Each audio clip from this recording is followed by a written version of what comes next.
Halo teman-teman, jumpa lagi dengan saya. Pada video kali ini saya akan membagikan tutorial, yaitu cara mengisi daftar riwayat hidup atau DRH pada website sscisn.bkn.go.id. Ini khusus bagi teman-teman yang sudah lewat pada seleksi P3K pada tahap 1 maupun tahap 2 nantinya atau tahap 3. Saya akan membagikan sebuah tutorial bagaimana cara mengisi daftar riwayat hidup atau DRH. Pertama-tama, teman-teman masuk pada atau login pada akun SSCISN. Di sini saya sudah login.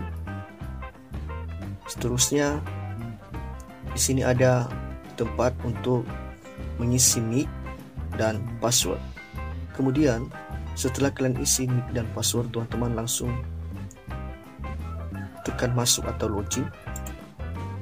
Nah, setelah muncul resume pendaftaran teman-teman, di sini ada data yang sudah diinput pada saat awal pendaftaran.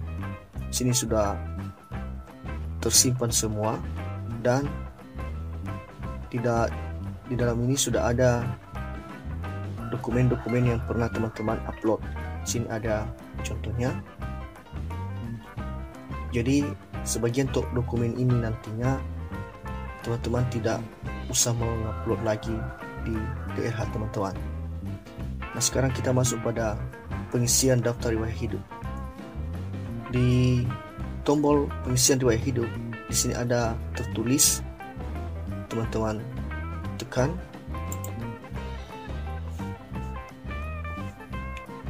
Seterusnya kita masuk pada biodata.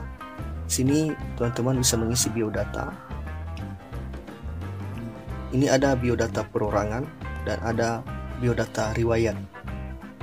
Ini ada 1, 2, 3, 4, 5, 6. Ada 6 yang akan kita isi teman-teman. Pertama, perorangan, pendidikan, pekerjaan, keluarga, organisasi, dan dokumen. Nah, kita masuk pada poin yang pertama, yaitu perorangan. Di sini ada biodata. Nah, kita scroll ke bawah. Di sini ada slot untuk nick. Nah, di sini sudah tidak bisa diedit lagi karena sudah diinput pada saat pendaftaran awal. Terusnya nama. Di sini ada nama sesuai ijazah.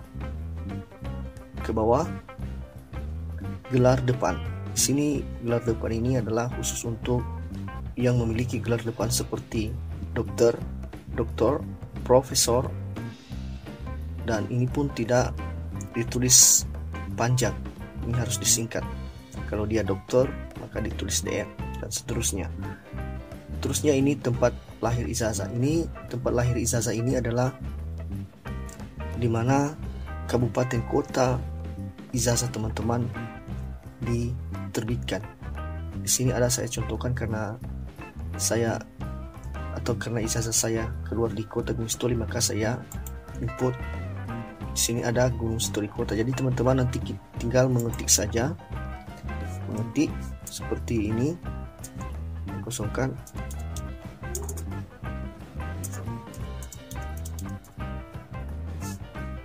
Maka akan otomatis muncul ke bawah pilihannya seperti ini teman-teman.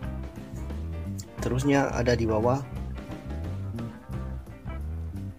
tanggal lahir ijazah. Ini disesuaikan sesuai dengan apa yang tertera pada ijazah teman-teman. Terusnya jenis kelamin. Seterusnya status menikah atau belum menikah, atau cerai hidup atau cerai mati. Teman-teman bisa menyesuaikan sesuai dengan keadaan teman-teman saat ini. Seterusnya isi nomor HP. Nah, kemudian di sebelah kanan ada nama sesuai KTP. Seterusnya nama sesuai KTP juga. Ini bisa diganti teman-teman dan bisa dibetulkan. Seterusnya ini gelar belakang. Ini gelar belakang ini seperti ini, ada contohnya di bawah seperti Eskom, AMD, SD, SPD, SPAM, dan lain sebagainya. Di sini ada tempat lahir. Seterusnya ada tanggal lahir KTP. Nah, di sini ada tentukan pilihan agama. Seterusnya email yang aktif. Kemudian nomor ponsel. Ini nomor ponsel ini teman-teman bisa menyamakan dengan nomor telepon. dan ini dipastikan harus sudah aktif pada WA. Kita teruskan ke bawah teman-teman, alamat domisili. Alamat domisili ini adalah alamat yang dimana teman-teman berada atau tempat tinggal saat ini. Alamat domisili boleh berbeda dengan alamat KTP. Ini disesuaikan dengan alamat domisili. Ini saya contohkan, saya sebenarnya menggunakan KTP dengan kabupaten yang berbeda dan saya menggunakan alamat domisili pada kabupaten atau kota yang berbeda. Jadi itu tidak masalah teman-teman. Ini bisa disesuaikan. Tinggal pilih saja. Terusnya masuk pada kabupaten kota, pilih kecamatan dan kelurahan. Ini jika kelurahan tidak muncul pada pilihan, teman-teman langsung saja ketik atau pilih lainnya dan teman-teman ketik nama desa atau nama kelurahan di mana tempat tinggal saat ini. Kemudian jalan. Ini ada jalan. Kemudian ini alamat lengkap. Ini alamat lengkap ini adalah teman-teman bisa mengisi nomor RT atau nomor RW. Jadi teman-teman tidak perlu mengisi nama jalan atau nama desa atau nama kecamatan atau nama kabupaten. Ini hanya untuk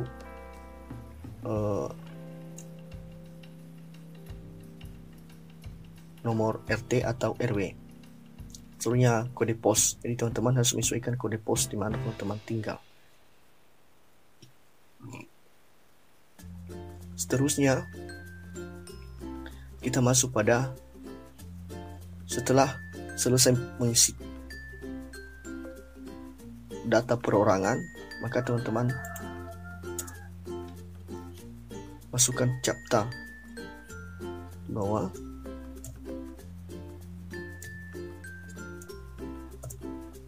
Baru tekan selanjutnya. Sebenarnya kita masuk pada pendidikan. Jadi pendidikan di sini teman-teman isi pendidikan dari sekolah dasar sampai perguruan tinggi. Jadi teman-teman bisa lihat apa yang sudah saya isi saat ini. Di sini saya menggunakan nama sekolah. Ini pertama dulu nama tingkat, kemudian nama sekolah atau perguruan tinggi. Jika teman-teman tidak memiliki akreditasi sekolah pada saat tamat, maka tidak perlu teman-teman isi, tinggal masukkan garis datar saja. Seperti ini teman-teman. Jadi saya pertama teman-teman input adalah sekolah dasar, karena sebelumnya untuk S1 sebenarnya sudah terisi secara otomatis dan bisa diubah sebenarnya teman-teman. Jadi pertama sekolah dasar, di sini saya contohkan. Nah, setelah muncul form untuk ubah data pendidikan, maka teman-teman di sini untuk tingkat pendidikan masukkan sekolah dasar, jurusan masukkan sekolah dasar, kemudian nama perguruan tinggi di mana, artinya di mana teman-teman lulus sekolah dasar, tulis nama sekolahnya persis seperti pada ijazah. Jika teman-teman tidak mempunyai akreditasi, tinggal kosongkan saja, ketik garis datar seperti ini. Kemudian lokasi atau kota di mana ijazah teman-teman itu diterbitkan. Ini setingkat kabupaten kota teman-teman. Ini bukan alamat seperti kecamatan, desa atau kelurahan. Terusnya nomor ijazah. Nomor ijazah ini bisa teman-teman lihat di bagian bawah ijazah. Terusnya tanggal ijazah bisa sesuaikan. Terusnya nama pejabat penandatangan. Seperti itu teman-teman. Jadi ini sudah terisi semua, tinggal simpan. Nah begitu juga untuk SLTP. Biar teman-teman lihat seperti ini. Seterusnya SLTA kejuruan atau bisa juga SMA bisa. Berarti yang penting teman-teman menyesuaikan sesuai dengan apa yang teman-teman punyai datanya, apa yang sudah dipunyai teman-teman sesuai dengan data ijazahnya. Terusnya pada khusus, kita masuk yang ke bawah adalah khusus atau latihan. Di sini bisa di dalam negeri dan bisa juga di luar negeri. Di sini saya sudah mengisi ada 2. Ini saya mengisi dengan kursus yang sudah pernah saya ikuti, itu ada kursus atau latihan komputer. Di sini saya mengisi datanya. Pertama nama kursus, seterusnya tanggal mulai, baru tanggal selesai, kemudian masukkan nomor sertifikat teman-teman, baru tempat di mana diterbitkan sertifikat itu dan penyelenggara. Itu juga yang kedua, nama kursus atau latihan, tanggal mulai, tanggal selesai, dan nomor sertifikat teman-teman. Nah, jadi setelah itu baru teman-teman tekan selanjutnya untuk mengisi DRH selanjutnya. Kita masuk pada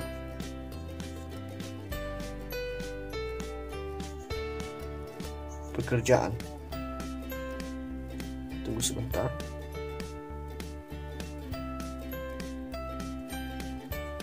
Di sini kita melihat pada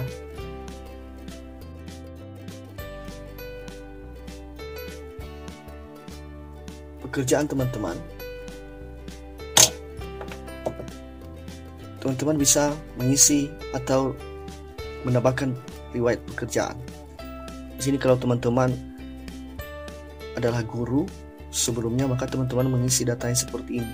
Untuk instansi di mana teman-teman mengajar, kemudian jabatan bisa diisi sebagai guru mapel, kemudian tanggal mulai, sini ini SK awal teman-teman, kemudian tanggal selesai. Nah, ini untuk ketika masih teman-teman GTT untuk di sekolah tersebut.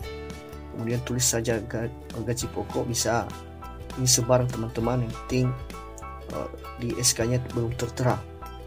Kemudian masukkan nomor SK, seterusnya tanggal SK, baru pejabat atau kepala sekolah. Jadi teman-teman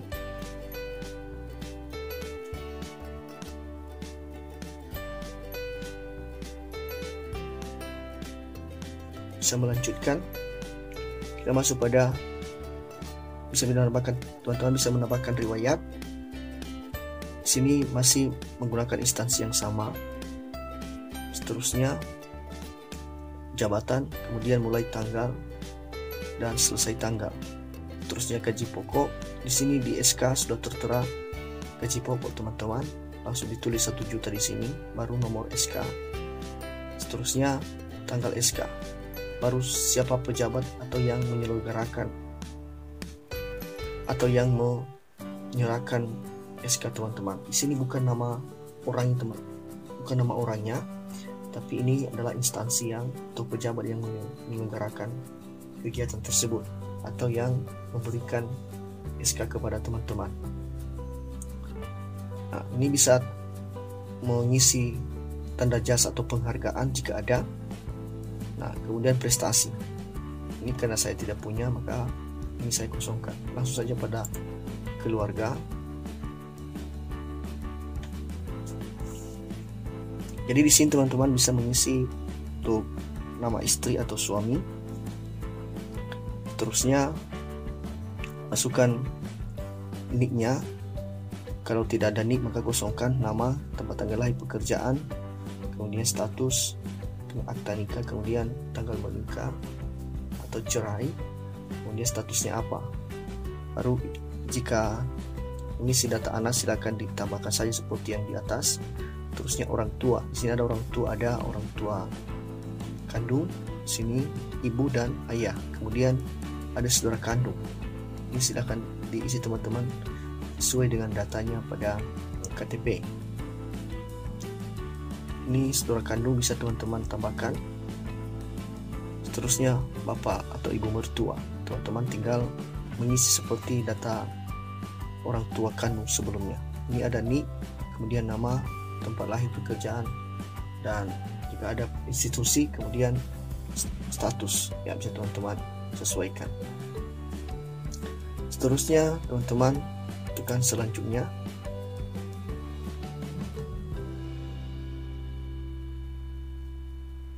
Nah, di sini kita masuk pada organisasi. Jadi ini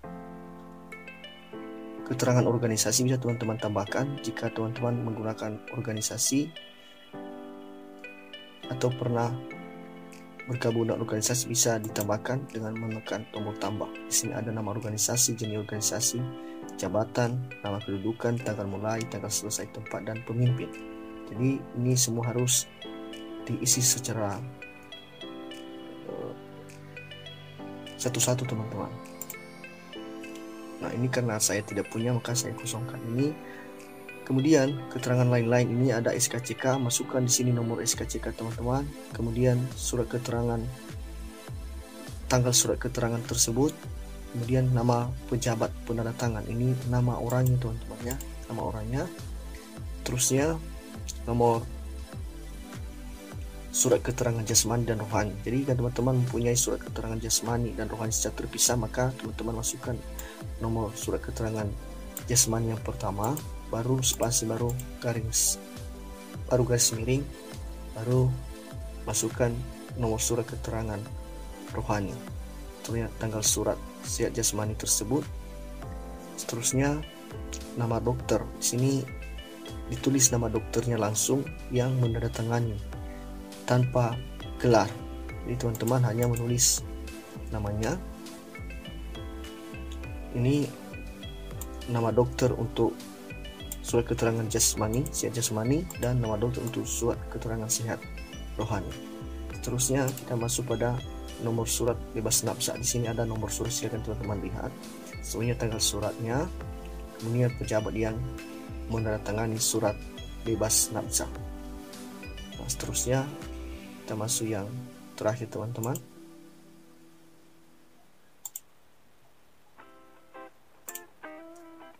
Diisi terlebih dahulu captcha.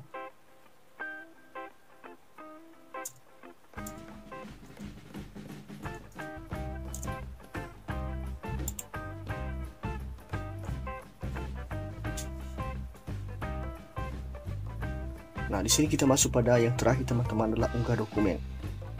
Jadi yang perlu teman-teman unggah dokumen adalah di sini ada 1, 2, 3, 4, 5, 6, 7, 8, 9, 10. Ada 10 teman-teman. Jadi dari yang ke-10 ini ada sebagian terisi otomatis, yaitu ijazah, kemudian transkrip nilai, dan foto. Jadi ini sudah terisi secara otomatis karena teman-teman sudah atau kita sudah mengupload pada saat pendaftaran awal.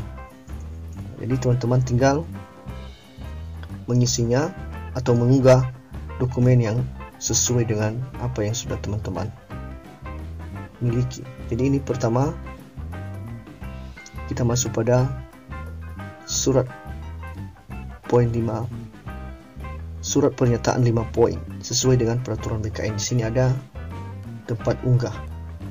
Ini teman-teman.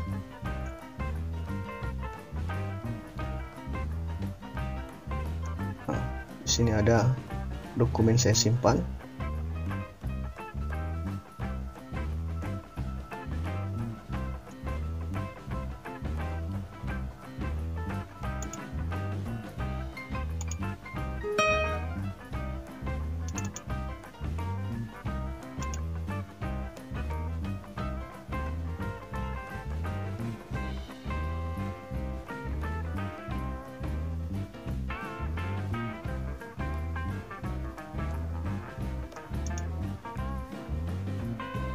Di sini ada disimpan di folder, di sini ada berkas P3K, kemudian di sini ada upload PDF.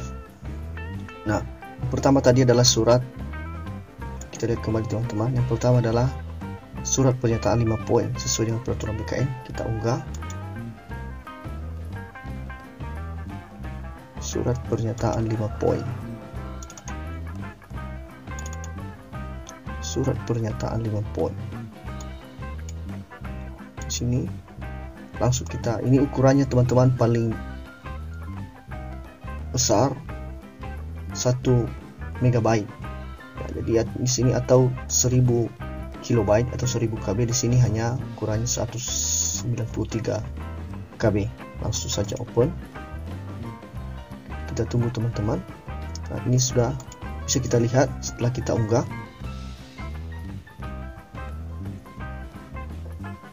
Nah, ini teman-teman sudah sesuai, ada surat pernyataan 5 poin.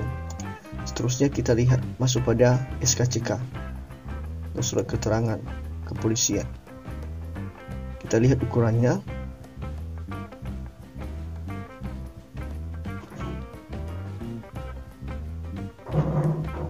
Ini teman-teman, ukurannya hanya 226 KB. Langsung saja kita pilih dan kita open, kita unggah secara otomatis. Seterusnya ini file riwayat hidup. Nah, kita lihat file riwayat hidup.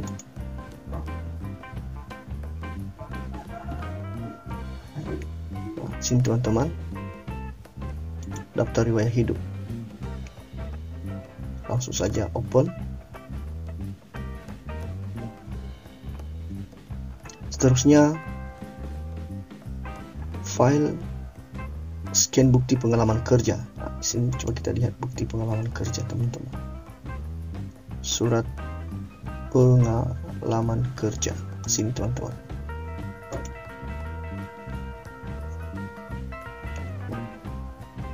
Seterusnya scan keterangan tidak mengkonsumsi narkoba.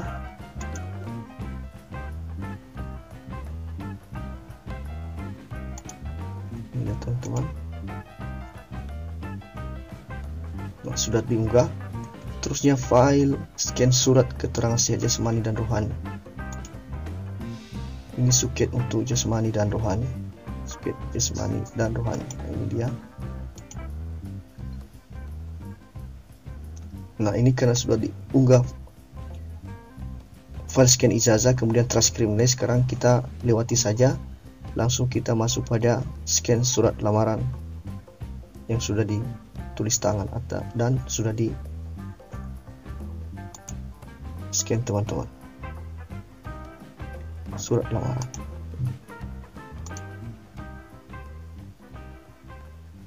Nah, ini dia teman-teman. Kemudian foto sudah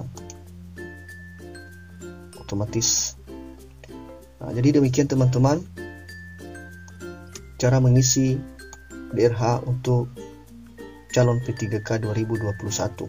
Jadi ketika teman-teman sudah mengisi semua datanya dari 1 sampai 6, dari riwayat perorangan atau data perorangan sampai dokumen, maka tinggal teman-teman tekan akhiri proses pengisian DRH. Jadi teman-teman sudah selesai.